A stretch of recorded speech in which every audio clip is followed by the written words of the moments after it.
जिंदाबाद अपना अधिकार मांगते नहीं किसी से भीख मांगते, अपना अधिकार मांगते नहीं किसी से भीख मांगते, हम अपना अधिकार मांगते नहीं किसी से भीख मांगते। जय जवान जय किसान जय ओबीसी जय संविधान। जय जवान जय किसान जय ओबीसी जय संविधान। जय जवान जय किसान जय ओबीसी जय संविधान। हम अपना अधिकार मांगते नहीं किसी से भीख मांगते, हम अपना अधिकार मांगते नहीं किसी से भीख मांगते। आगे और लड़ाई है, अभी लड़ाई है आगे और लड़ाई है। हम भारत के मूल निवासी, हम भारत के मूल निवासी, हम भारत के मूल निवासी। भारत संविधान, भारत संविधान, भारत संविधान, भारत संविधान। उसकी उतनी हिस्सेदारी, उसकी उतनी हिस्सेदारी, उसकी उतनी हिस्सेदारी। भारत संविधान, भारत संविधान, भारत संविधान। हम भारत के मूल निवासी, हम भारत के मूल निवासी। उसकी उतनी हिस्सेदारी, उसकी उतनी हिस्सेदारी।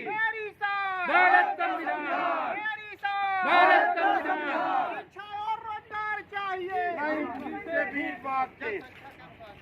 शिक्षा और रोजगार चाहिए, धीरे धीरे शिक्षा और रोजगार चाहिए, जनसंख्या के आधार चाहिए, शिक्षा और रोजगार चाहिए, जनसंख्या के आधार चाहिए। जिसकी जितनी संख्या वारी, उसकी उतनी हिस्सेदारी, जिसकी जितनी संख्या वारी, उसकी उतनी हिस्सेदारी। तो पर धीरे धीरे चली, धीरे धीरे चली। भारत का संविधान, मेरी साथ, भारत का संविधान, मेरी साथ, भारत का संविधान। जिसकी जितनी संख्या वारी, उसकी उतनी हिस्सेदारी। निजीकरण बंद करो, बंद करो, बंद करो, निजीकरण बंद करो, बंद करो, बंद करो, निजीकरण बंद करो, बंद करो, बंद करो। मेरी साथ, भारत का संविधान, मेरी साथ, भारत का संविधान, भारत का संविधान। ST, OBC, हम भारत के मूल निवासी, धीरे धीरे। हम भारत के मूल निवासी, ST, OBC, हम भारत के मूल निवासी। शिक्षा और रोजगार चाहिए, नहीं किसी से शिक्षा और रोजगार चाहिए, जनसंख्या का आधार चाहिए। मेरी साथ, भारत संविधान, मेरी साथ, भारत संविधान, मेरी साथ, भारत संविधान। ST, OBC, हम भारत के मूल निवासी, ST, OBC, हम भारत के मूल निवासी, ST, OBC, हम भारत के मूल निवासी। जिसकी जितनी संख्या वारी, उसकी उतनी हिस्सेदारी, जिसकी जितनी संख्या वारी, उसकी उतनी हिस्सेदारी, जिसकी जितनी संख्या वारी, उसकी उतनी हिस्सेदारी। मेरी साथ, भारत का संविधान, मेरी अस्तित्व साथ, भागत भारत का संविधान, मेरी साथ, भारत का संविधान, मेरी साथ, भारत का संविधान, मेरी साथ, मेरी साथ, भारत का संविधान। मूल निवासी जिंदाबाद, जिंदाबाद, जिंदाबाद, मूल निवासी जिंदाबाद, जिंदाबाद, जिंदाबाद, मूल निवासी जिंदाबाद। जिंदाबाद, जिंदाबाद।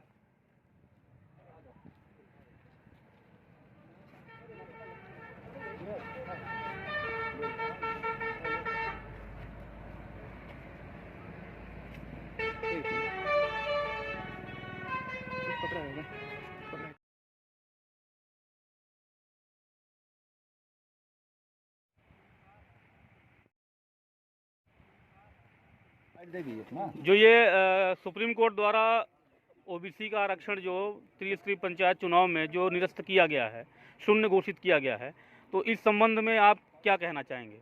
देखिए, माननीय सुप्रीम कोर्ट के आदेशों का पालन करते हुए हम तो ये कहना चाहेंगे कि सुप्रीम कोर्ट में मूल रूप से आरक्षण के बिंदु पर सुनवाई न तो सरकार और न गैर सरकार किसी पक्ष से निवेदन नहीं किया गया है। इस वजह से माननीय सुप्रीम कोर्ट ने इस तरह का ऑर्डर पारित किया।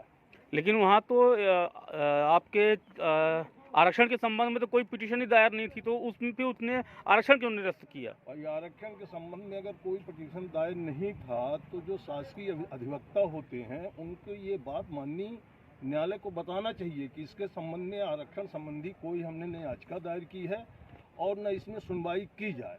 नहीं तो यहाँ तक सुनने को मिला है कि मतलब आपके जो शासकीय अधिवक्ता थे वो वहाँ उपस्थित ही नहीं थे।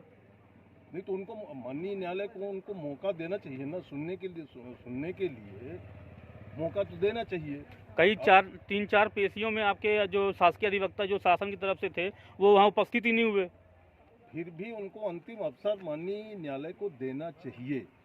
जो कानून की मंशा है, बगैर दोनों पक्ष के सुने हुए कोई भी आर्डर पारित किया जाता है वो संवैधानिक नहीं माना जाता। तो मतलब इसका कहना ये चाहिए कि जो आप माननीय जो सुप्रीम कोर्ट जो बैठा है, जो वहाँ जो जज बैठे हुए हैं, वो मनमाना फैसला देते हैं।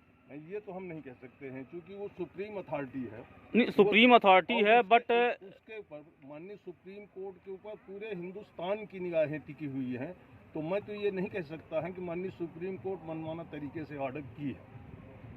तो फिर जब इस संबंध में कोई वहाँ दायर नहीं था, कोई पिटीशन दायर नहीं थी, कोई याचिका दायर नहीं थी, तो माननीय सुप्रीम कोर्ट ने किस आधार पे आरक्षण देने से, वहाँ तो आपके परिसीमन के और जो 2014 और 19 का जो परिसीमन था उसके संबंध में याचिका दायर थी। केवल परिसीमन के बारे में ही याचिका दायर की गई थी, तो माननीय सुप्रीम कोर्ट को उसी संबंध में ही सुनवाई करना चाहिए था, उससे अलग जो सुनवाई तो वही कहने का मतलब है, मतलब उसने वो वैधानिक जो माननीय सुप्रीम कोर्ट का जो न्याय आया है, जो उन्होंने जो निर्णय दिया है, तो वो निर्णय संवैधानिक नहीं है, मतलब वहाँ मनमाना निर्णय होता है। मैं तो बता तो दिया ना कि मैं तो ये नहीं कह सकता क्योंकि वो सुप्रीम अथॉरिटी है, उसको न हम चैलेंज कर सकते हैं और न कोई दूसरा। हाँ, उससे सुप्रीम कोर्ट के ऑर्डर के खिलाफ उससे बड़ी अदालत में हम जाएंगे और वहाँ जो भी निर्णय होगा उसको शिरोधार्य करेंगे। तो भारत में सुप्रीम कोर्ट से भी बड़ा अदालत कौन सी है साहब? वो बेंचेस होती है। हाँ, ये दो जजेस की बेंचेस ने जस्टिस दिया। अभी 9 बेंच की बेंच हमारे लिए बची हुई है और वहाँ पर्याप्त मात्रा में अपना मुद्दा रखा जाएगा। पर उसमें मामला ये है कि अदर बैकवर्ड क्लास की इस गलतफहमी में नहीं रहना चाहिए कि वहाँ से आपके लिए न्याय किया जाएगा। ओबीसी को अगर अपनी लड़ाई लड़नी है तो खुद ही न्याय करने की प्रक्रिया में हमें स्वयं ही सजग होना पड़ेगा और न्याय करने की जो प्रक्रिया है, जो दबाव समूह है, जो प्रेशर ग्रुप है, वो जनता द्वारा बनता है। इसलिए अदर बैकवर्ड क्लास के साथ ये कोई पहली बार का मामला नहीं है। जिस जज ने अभी ये अदर बैकवर्ड क्लास के खिलाफ जो डिसीजन दिया, ये खालविनकर नाम के एक जजेस है जो मध्य प्रदेश में शिवराज सिंह सरकार पर जब व्यापम का जो जांच बैठी थी तब ये हाई कोर्ट के जजेस हुआ करते थे। बाद में जब खालविनकर साहब, ये खालविनकर साहब के यहाँ ही विवेक तनखा ने पिटीशन लगाया। मतलब कांग्रेस के तरफ से कोई मांग नहीं की गई थी, ओबीसी ने विवेक तनखा से कोई मांग नहीं किया था कि आप अदर बैकवर्ड क्लास के तरफ से सुप्रीम कोर्ट जाइए। और जिस मुद्दे पर हाई कोर्ट से हम जाना चाह रहे थे सुप्रीम कोर्ट, उसके पहले ही, तो इससे ये साफ जाहिर होता है कि कांग्रेस और बीजेपी दोनों ही एक माँ के दूध पीने वाले बच्चे हैं। अगर अदर बैकवर्ड क्लास ये चाहता है कि 73 साल होने के बाद भी आपके खिलाफ जब भी मामले आए, जब भी आपको फॉरवर्ड होने का मामला आता है, जब भी आपके अधिकारों का मामला आता है, तब ये ब्राह्मणवादी पूर्वाग्रह से ग्रसित न्यायपालिका हमेशा इसके विरोध में निर्णय देती है कि अदर बैकवर्ड क्लास को इसका लाभ न मिले। अभी कल आपके विधानसभा में और संविधान आपको राइट देता है कि आप अपने अधिकारों के लिए जायज या नाजायज, क्योंकि न्याय देना न्यायपालिका का फर्ज होता है, निर्णय नहीं। मतलब आपके कहने अनुसार निर्णय दे रही है। आपके कहने अनुसार जो सुप्रीम कोर्ट में जो निर्णय हुआ वो असंवैधानिक है, ब्राह्मणवादी पूर्वाग्रह से ग्रसित होकर दिया गया। ये ओवरऑल ये राइट, इसके लिए कंटेम्प्ट ऑफ कोर्ट अगर लगता है उसके लिए हम लोग तैयार हैं। मूल निवास संघ इसके लिए तैयार है। कंटेम्प्ट ऑफ कोर्ट लगे, सुप्रीम कोर्ट हमें उसके लिए सजा दे, हम अदर बैकवर्ड क्लास के मूल निवासी ओबीसी के लोग इसके लिए तैयार हैं। कल अभी विधानसभा सत्र में भाजपा कांग्रेस दोनों दलों ने कहा कि हम सुप्रीम कोर्ट में याचिका दायर करेंगे इसकी बात के खिलाफ। दिया होगा शिवराज सिंह जी ने जो बयान था, उन्होंने एक बात बड़ी अच्छी कही, जो व्यक्ति अदर बैकवर्ड क्लास का मुद्दा लेकर सुप्रीम कोर्ट में गया उसको कौन नहीं जानता। आपने अगर ध्यान दिया है तो उन्होंने कहा कौन नहीं जानता, पर नाम लेने से परहेज हो रहा है। उनका जेठ होता है विवेक तनखा, वो कांग्रेस के राज्यसभा सांसद है, उनका जेठ है वो, पर विधानसभा के रिकॉर्ड में आ जाता कि मुख्यमंत्री जी ने विवेक तनखा राज्यसभा सांसद का नाम लिया, वो रिकॉर्ड से बचने के लिए उन्होंने कहा उनको कौन नहीं जानता जो सुप्रीम कोर्ट में अदर बैकवर्ड क्लास का मुद्दा लेकर गए। आप इनकी बातों से ये समझ सकते हैं कि ये कभी भी आप लोगों के लिए न्याय करेंगे, इसकी आपको अपेक्षा बिल्कुल भी नहीं रखनी चाहिए। 73 वर्षों से अदर बैकवर्ड क्लास के सारे लोग यही इंतजार में है कि वो आएगा तो वो हमारा भला करेगा, वो आएगा तो हमारा भला करेगा, और नहीं हुआ तो तीसरा भगवान आएगा तो हमारा भला करेगा। तो आप इंतजार करते रहिए। सर, हम आपसे पूछना चाहेंगे कि जो कल जो दोनों पक्षों ने, दोनों का जो बड़ी जो पार्टियां हैं कांग्रेस और भाजपा, उन्होंने कहा कि हम सुप्रीम कोर्ट में जाएंगे और याचिका दायर करेंगे कि हम ओबीसी के आरक्षण को फिर से दे सकें, तो क्या समझते हैं कि मतलब उस पिटीशन दायर करने से क्या आरक्षण वापस मिल जाएगा? अब ये तो कानूनी मुद्दा है। जैसे कि शिवराज सिंह जी ने ये कहा, जब उमा भारती ने उनसे प्रश्न किया कि भाई ये आरक्षण क्यों समाप्त हुआ, तो वो कहे कि हमारे समझ के परे है। हम विधि विशेषज्ञों से सलाह कर रहे हैं कि हम इसके लिए ऐसा विकल्प चुनें कि ताकि ये मुद्दा, ये जो आरक्षण है, ये समाप्त न हो। तो ये तो कानून ये का तो विषय है। विरोध को तो अभी कांग्रेस सरकार में कमलनाथ सरकार ने 27% आरक्षण दिया था आपके ओबीसी को, तो वो भी निरस्त हुआ, उसके खिलाफ फिर से पिटीशन दायर किया गया। तब तो इस तरह तो मैंने रोज आप पिटीशन दायर करते हैं, तो क्या आपको इससे आपको आरक्षण मिल जाएगा? इसमें और एक बात आई है क्या वो 27% आरक्षण निरस्त नहीं हुआ है। 27% आरक्षण में स्टे है, यथा स्थिति है, निरस्त नहीं हुआ है। अभी का जो अभी डिसीजन है, आपको 14% मिला है और 27% मिला था, लेकिन उसमें माननीय कोर्ट ने स्टे लगा दिया। उसकी लड़ाई चल रही है, हो सकता है आपके फेवर में बहाल भी हो जाए। भाई जो चीज़ गर्भ में है उसको तो आप चैलेंज नहीं कर सकते हैं कि मेरे पक्ष में होगा कि विपक्ष में होगा, तो समाप्त नहीं हुआ है, उसमें स्टे। मतलब सवर्ण समाज को 10% ईडब्ल्यूएस का आरक्षण 24 घंटे के अंदर लागू हो गया, उस पर किसी प्रकार ने ऐसा समझिए किसी वो रिजर्वेशन इन सर्विसेज का मुद्दा है, ये रिजर्वेशन इन पॉलिटिक्स का मुद्दा था। रिजर्वेशन 4 प्रकार के होते हैं, आप लोगों को इस बारे में जानकारी होनी चाहिए। बाइट लेते हो तो आपको जानकारी होनी चाहिए सवाल करने के पहले कि वो पॉलिटिकल रिजर्वेशन नहीं था, वो सर्विसेज नौकरी के लिए, वो नौकरी वाला रिजर्वेशन था। वो 27 का हमारा मुद्दा नहीं था। अभी और एक निर्णय में कंडिका जोड़ी है सुप्रीम कोर्ट ने कि हमने आधार लिया है महाराष्ट्र के मराठा रिजर्वेशन का। ये कंडिका, ये अभी ये पॉलिटिकल रिजर्वेशन। इससे समझ में आता है कि वहाँ अच्छे मानसिकता के लोग आपके लिए निर्णय करेंगे। जो ऑर्डर हुआ है तो वो महाराष्ट्र के तर्ज में हुआ है, उसको आधार बनाया है सुप्रीम उसको कोर्ट आधार बनाया कि है ना। 50% के ऊपर रिजर्वेशन नहीं होना चाहिए। भाई मध्य प्रदेश का दे रहे हैं, यहाँ 50% के ऊपर होता नहीं है। यहाँ ओबीसी का रिजर्वेशन 14 अगर दे भी दिया जाता है तो 50% के ऊपर होता नहीं है। सुप्रीम कोर्ट के गाइडलाइन के समर्थन में है और उसी गाइडलाइन के आधार पर वो आपको पॉलिटिकल रिजर्वेशन में इस तरह की कॉन्सिपरी कर रहे हैं। तो आपको धन्यवाद, हमारी बात को आपने सुना। आपको अपनी लड़ाई खुद ही लड़नी पड़ेगी, इसके लिए कोई दूसरा आने वाला नहीं है। अभी आ जाइए, अभी आ जाइए ना। अरे गाँव से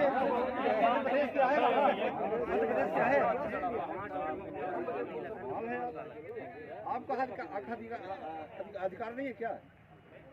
आपके अधिकार के लिए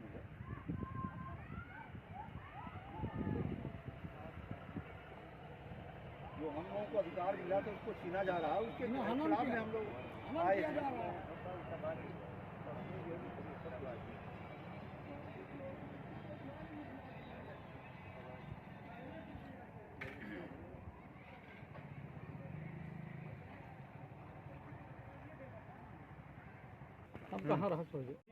तो आज ये आप लोगों ने जो ये यहाँ पे ज्ञापन का कार्यक्रम किया, तो ये किस संबंध में किया है आप लोगों ने? देखिए, जो शासन प्रशासन के तरफ से हमारे इधर एसटी एससी ओबीसी के लिए आरक्षण प्राप्त था, तो इधर पिछड़े वर्ग ओबीसी के लिए हमारा आरक्षण जो है समाप्त किया गया है। तो हम लोग चाहते हैं कि जो हमें आरक्षण मिला है वो मिले। जिस तरह से 100 लोग हैं और 100 रोटी है, तो एक एक रोटी सबको दे दी जाए, तो ना कोई भूखा रहेगा, ना कोई ज़्यादा खा के गर्राएगा। तो जो भारतीय संविधान है उसका पालन किया जाए। आज हमारे लोगों के साथ देश में अन्याय अत्याचार हो रहा है और वर्तमान में जो सरकार है ये हमारे एसटी एससी ओबीसी की पूर्ण रूपेण विरोधी है। इसलिए हम लोग आज यहाँ पे आए हैं और हम लोग इसके लिए जिला स्तर में, प्रदेश स्तर में, राष्ट्र स्तर में हम लोग आंदोलन करने के लिए तैयार हैं। आंदोलन करेंगे। सीएम घेराव भी करेंगे अगर नहीं मानेंगे। ठीक है।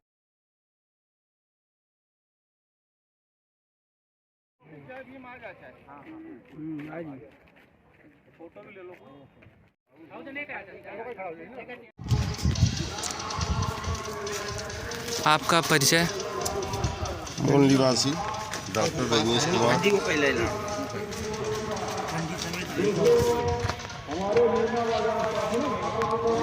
तो आप लोग आज यहाँ पे ज्ञापन देने आए हैं, किस संबंध में ये ज्ञापन दिया जा रहा है, क्या मांगे हैं आप लोगों की?